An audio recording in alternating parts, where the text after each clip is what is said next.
హైదరాబాద్ అంటే అందరికీ టక్కున గుర్తొచ్చేది చార్మినార్. అమెరికాకి స్టాచ్యూ ఆఫ్ లిబర్టీ, ప్యారిస్కి ఈఫిల్ టవర్ ఎలాగో హైదరాబాద్కి చార్మినార్ అలాంటిది. హైదరాబాద్కి గ్లోబల్ ఐకాన్గా, హైదరాబాద్కి గుండెగా ఈ చార్మినార్ చెప్పవచ్చు. హైదరాబాద్ని పర్యటించేందుకు వచ్చిన ఎవరైనా సరే చార్మినార్ చూడకుండా అయితే వెళ్లరు. ఇలా ఎంతో అద్భుతమైన నిర్మాణాన్ని కట్టి నేటికి శతాబ్దాలు గడుస్తున్నా ఇప్పటికీ తరగని ఆకర్షణతో అందరినీ ఆకట్టుకుంటుంది. ఇలా ఎంతో ప్రాముఖ్యం దక్కించుకున్న చార్మినార్ని కట్టింది ఎవరు, ఎందుకు కట్టారు, ఎప్పుడు కట్టారు, అసలు దీని ప్రత్యేకత ఏమిటి, ఇది మసీదా లేక ఆలయమా, ఇలాంటి ఆలోచనలు మీలో ఎప్పుడో ఒకసారైనా కలిగి ఉండొచ్చు. నవాబుల కాలం నాటి ఈ చార్మినార్లో దాగి ఉన్న రహస్యాలు ఏమిటి, ఇలాంటి ఎన్నో విషయాలను ఈ వీడియోలో మీకు తెలియజేస్తాను. ఈ వీడియో అనేది చాలా ఇంట్రెస్టింగ్గా ఉంటుంది, సో మిస్ అవ్వకుండా ఎండ్ వరకు చూడగలరు. అండ్ ఇలాంటి మరెన్నో ఇన్ఫర్మేటికల్ వీడియోస్ మీ కొరకు నేను తెచ్చేందుకు మీ సపోర్ట్గా ఈ వీడియోకు జస్ట్ లైక్ చేయండి చాలు. సో లేట్ చేయకుండా let's get in to the video. Charminar అనేది రెండు పదాల యొక్క కలయిక. అవే చార్ మరియు మినార్. చార్ అంటే 4, మినార్ అంటే టవర్. అంటే చార్మినార్ అనగా 4 టవర్లని అర్థం వస్తుంది. ఈ చార్మినార్ చరిత్రను సింపుల్ గా మీకు అర్థమయ్యే విధంగా వివరిస్తాను. 1550వ శతాబ్దానికి గోల్కొండ ప్రాంతానికి ఇబ్రహీం కులీ కుతుబ్ షా మహారాజు అయ్యారు. గోల్కొండ సంస్థానానికి రాజయ్యాక గోల్కొండ కోటతో పాటు ఈ సంస్థానానికి చుట్టుపక్కల ప్రాంతాలన్నీ ఇబ్రహీం మహారాజు చేత అభివృద్ధి చేయటం మొదలయ్యాయి.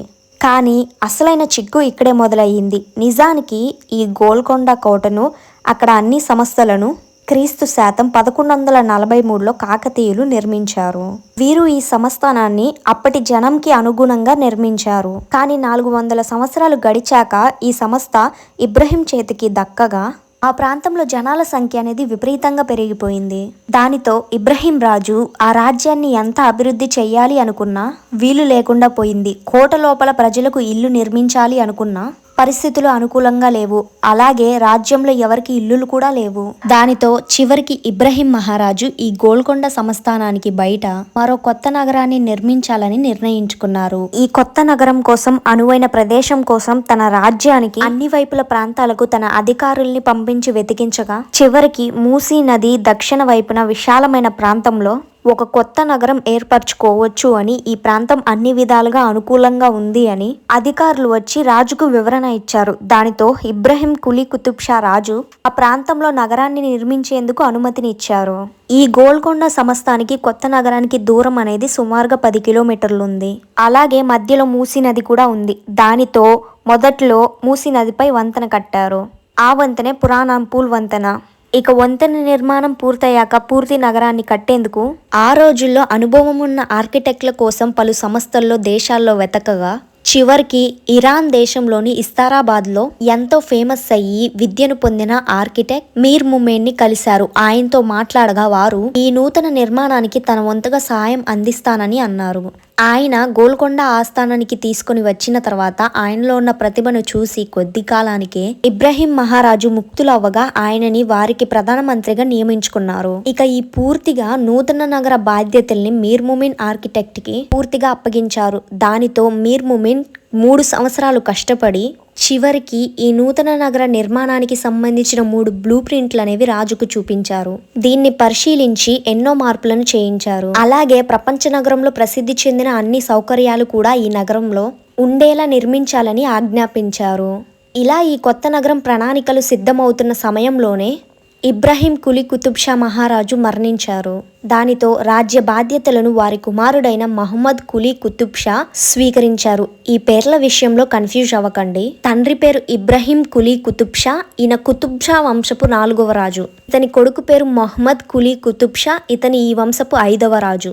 ఇక తన తండ్రి మరణాంతరం తన తండ్రి కోరిక మేరకు మూసీ నది ఒడ్డున ఒక కొత్త నగరాన్ని కట్టడం ప్రారంభించారు. ఆ కొత్త నగరమే మనం ప్రస్తుతం చూస్తున్న హైదరాబాద్. ఈ కొత్త నగరాన్ని ఇరాన్ దేశంలోని ఇస్ఫహాన్ నగరి మాదిరిగానే ఉండేలా నియమించారు. ఇక కొత్త నగరం పూర్తయ్యాక గోల్కొండ నుంచి హైదరాబాద్ నగరానికి తన రాజ్యాన్ని మార్చారు. ఇక ఇదే సమయంలో దేశవ్యాప్తంగా, రాజ్యవ్యాప్తంగా కలరా వ్యాధి అనేది విపరీతంగా వ్యాప్తించి ఎందరో ప్రాణాలను తీయడంతో కులీ కుతుబ్ షా రాజు తన రాజ్యంలో ఈ వ్యాధిని నయం చేయమని భగవంతుణ్ణి కోరుకున్నారు.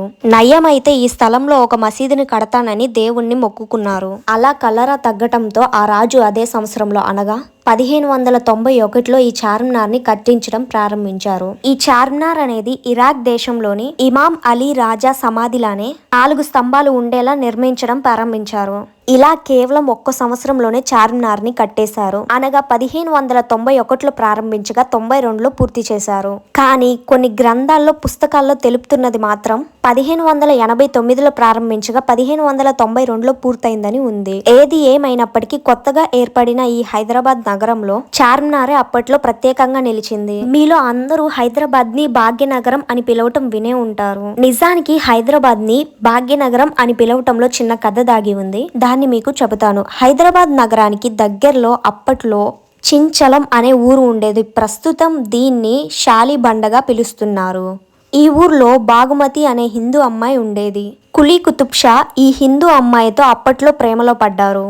దానితో ఆమె మీద ఉన్న ప్రేమకు గుర్తుగా ఈ నూతన నగరానికి భాగ్యనగరం అనే పేరును పిలవటం ప్రారంభించారు. ఆ తర్వాత ఆ అమ్మాయిని కులీ కుతుబ్ షా పెళ్లి చేసుకున్నాక ఆమె పేరుని హైదర్ మహల్ గా మార్చారు. అనగా హిందూ పేరుని ముస్లిం పేరుగా మార్చారు.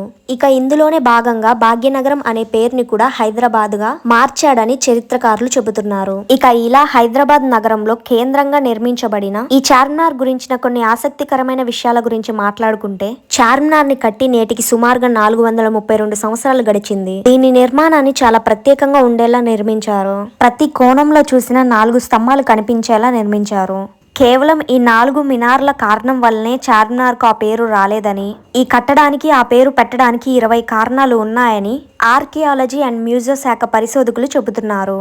ఈ నిర్మాణంలో ఉన్న ప్రతిదీ 4తో సంబంధం కలిగి ఉంది అని, చార్మినార్ నలువైపులా ఉన్న 40 ముఖాల్ని 4తో భావించవచ్చు అని, అలాగే 4 మినార్ల ఎత్తు 60 గజాలు 4గా భావించవచ్చు అని, ఈ నిర్మాణం కూడా 4 రోడ్ల కూడికతో ఉందని, అలాగే ఈ నిర్మాణంలో మొత్తంగా 4 గడియారాలు లండన్ నుంచి 1889లో తెప్పించినవి బిగించారని, అలాగే ప్రతి మినార్లోనూ 4 గ్యాలరీలు ఉన్నాయని, అలాగే చార్మినార్ లో ఒక మసీదు ఉందని, ఇందులో కూడా 4 మినార్లు ఉన్నాయని, అలాగే ప్రతి మినార్లో 140 మెట్లు ఉన్నాయని, ఆర్చుల రూపకల్పనంలో మెట్లలో 4 దర్శనం ఇస్తుందని, అంతేకాదు చార్మినార్ ని నిర్మించిన మహమ్మద్ కులీ కుతుబ్ షా కూడా 4వ కుతుబ్ షాహీ వారసుడే అని, ఇలా ప్రతిదీ ఈ నిర్మాణంలో 4తో బంధం కలిగి ఉండటం వలన ఈ నిర్మాణానికి చార్మినార్ అనే పేరు పెట్టడం జరిగింది అని కొందరు చరిత్రకారులు తెలుపుతున్నారు.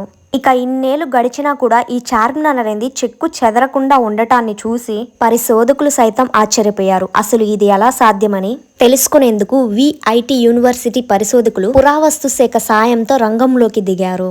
అనేక పరిశోధనలు చేశారు. చార్మినార్ కి పైపోతగా వినియోగించిన సున్నప్రాయి వలనే ఈ కట్టడం ఇంత కాలం పాటు పటిష్టంగా ఉందని చివరికి తేల్చి చెప్పారు. సున్నపు రాయితో పాటు ఇసుక, కంకర కలిపి, అలాగే వెదురు మొక్కల నుంచి కొన్ని పదార్థాలను స్వీకరించి వీటిని ఈ మిశ్రమంలో కలపగా వచ్చిన పదార్థాన్నే పూతగా ఈ చార్మినార్ కి పూసినట్లుగా పరిశోధకులు నిర్ధారించారు. ఇక ఈ నిర్మాణంలో గ్రానైట్, సున్నపురాళ్ళు, మోటార్, పల్వెటైస్ పాలరాయిను వాడటం జరిగింది. అందువలనే ఎన్ని విపత్తులు వచ్చినా ఈ కట్టడం ఇంత దృఢంగా ఉందని చెబుతున్నారు. నిజంగా ఆ తరం వారు ఇంత ఆలోచించి నిర్మించడం చూస్తుంటే మన తరం వారికి ఇలా కట్టడం సాధ్యం కాదనిపిస్తుంది. ఇక కులీ కుతుబ్ షా రాజధానిగా చేసుకుని పరిపాలించిన గోల్కొండ కోట నుంచి ఈ చార్మినార్ కు దాదాపుగా ఒక 10 కిలోమీటర్లు పైగానే ఒక భూగర్భ స్వరంగం ఉందని కొందరు చెబుతున్నారు. ఏదైనా విపత్తు పరిస్థితులు సందర్భించినప్పుడు ఈ స్వరంగం ద్వారా తప్పించుకునేందుకు వీలుగా ఆ రాజు నిర్మించారని నమ్ముతారు. అయితే ఈ స్వరంగం ఉన్న ప్రదేశం ఎవరికీ కనిపించలేదు. కానీ 2022లో ఫిబ్రవరిలో చార్మినార్ వద్ద చేసిన తవ్వకాల్లో ఈ స్వరంగం బయటపడిందని వార్తలు వచ్చాయి. ఇందులో మెట్లు కూడా ఉన్నట్లు గుర్తించారు.